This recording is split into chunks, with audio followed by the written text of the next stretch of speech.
Greetings, ladies and gentlemen. This is Stan Hustad, Stan the Radio Man, and I'm back for the second version of a brand new program.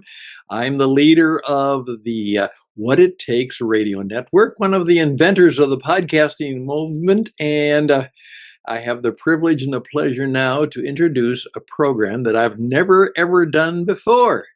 In fact, it's one of the few programs where I can actually say this is a program about saving lives.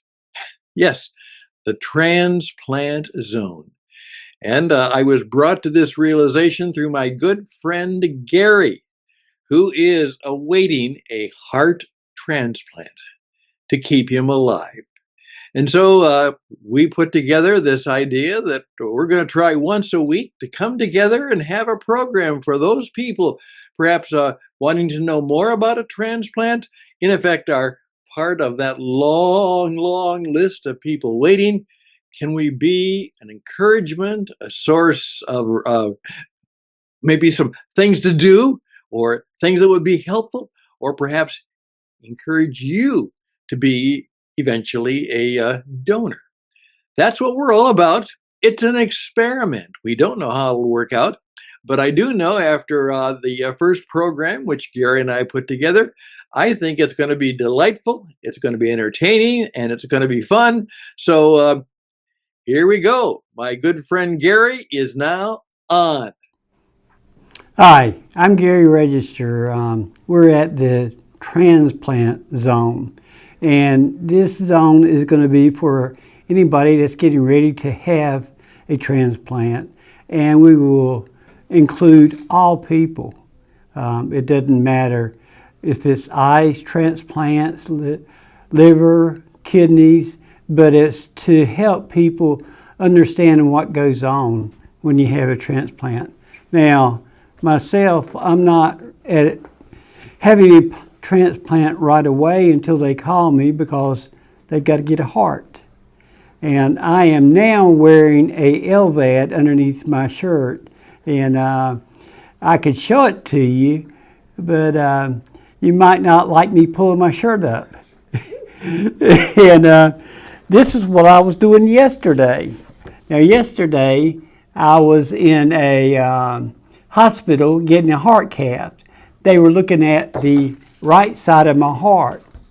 And the way I understand it, I'm no doctor, I'm no person that is completely medical. I'm just an individual. And we thought that this is what people need to hear. You know, I'm a normal person, well, not so normal, because I've got a LVAD. And the other thing is that I was put to sleep yesterday, so I'm a little fuzzy-headed, so y'all give me a little bit of that leadway. And this is just what we're expecting with the Transplant Zone. We will, brown frog still. Anyway, we will do different speakers, different times, and we'll try to keep them to a bare minimum. If you want the whole history of my heart dilemma, well, they took me to the hospital, and 2 weeks ago I also had a shock. And man, was that a shock. The shock was I was driving down the road and my pacemaker defibrillator went off. And I thought, this is weird. And all of a sudden I said, oh, I hope it doesn't shock me again. So I put my flashers on and pulled over the side of the road. And the next thing I knew, it felt like a horse had kicked me. So I called the LVAD team and they said, well, don't drive in. Call 911, get an ambulance to come and get you. And they did. And my wife was there. And I actually turned around and drove back home because I was only about 4 or 5 houses away from my house. So, and they go, were you driving? I said, yeah. They go, did you pass out? I said, no. I said, but I felt the first time that it pings you a little bit, shocks you, it's just a mild shock. and see if it will correct your rhythm. And so that gave me the heads up to pull over and stop. And then when the second one went, I felt like a horse had kicked me in the chest. And that was amazing because I go, whoa, what was that?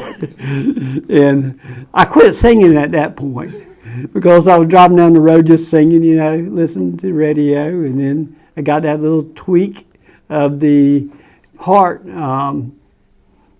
thing going off.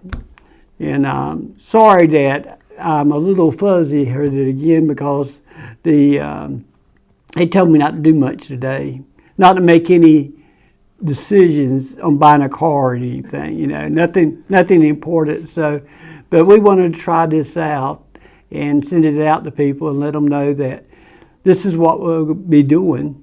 And we'll try to keep it in a short time to give you not 30 minutes or anything at one time, but just little short shots of what's going on.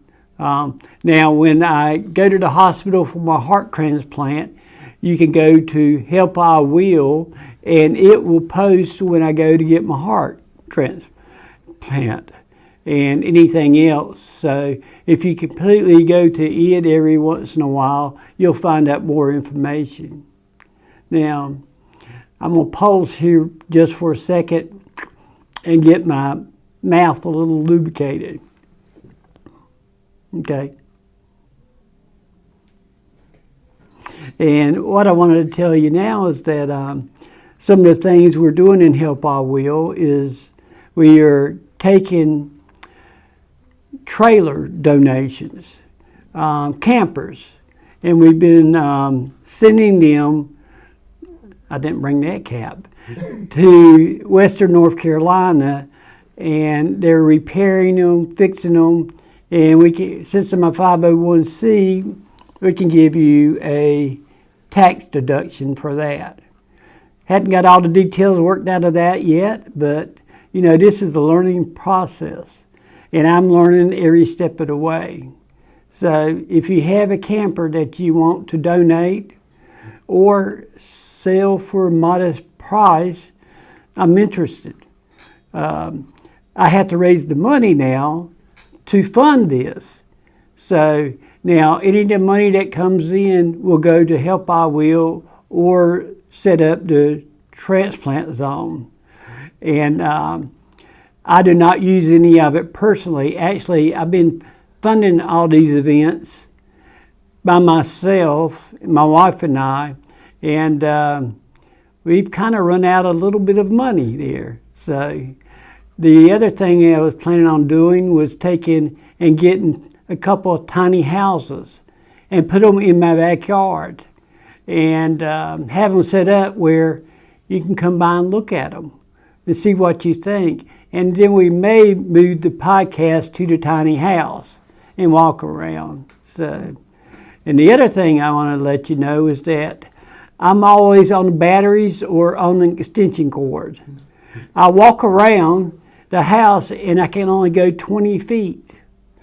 And it's not too bad because I can get up in the middle of the night and I can make it to the bathroom and I can make it to the refrigerator and let the dog out to the back door.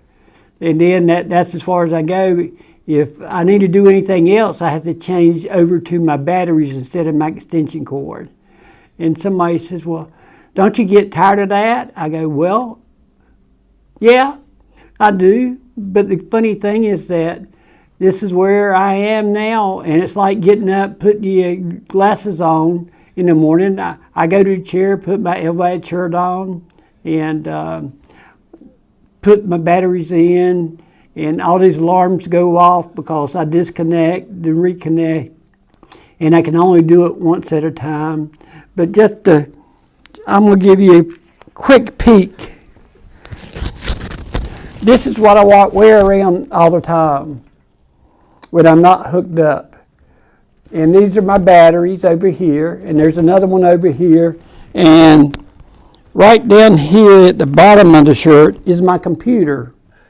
Now, anytime I go anywhere, I've got to carry a black bag, and it's got a spare computer in it and 2 more batteries. So have they ever discharged completely? Oh yeah. And usually they don't do it at once, one at a time. I've got a few minutes on one battery because they just charge up differently. And then I'm changing the one that goes off first so that as long as you've got 2 batteries, you've got a backup.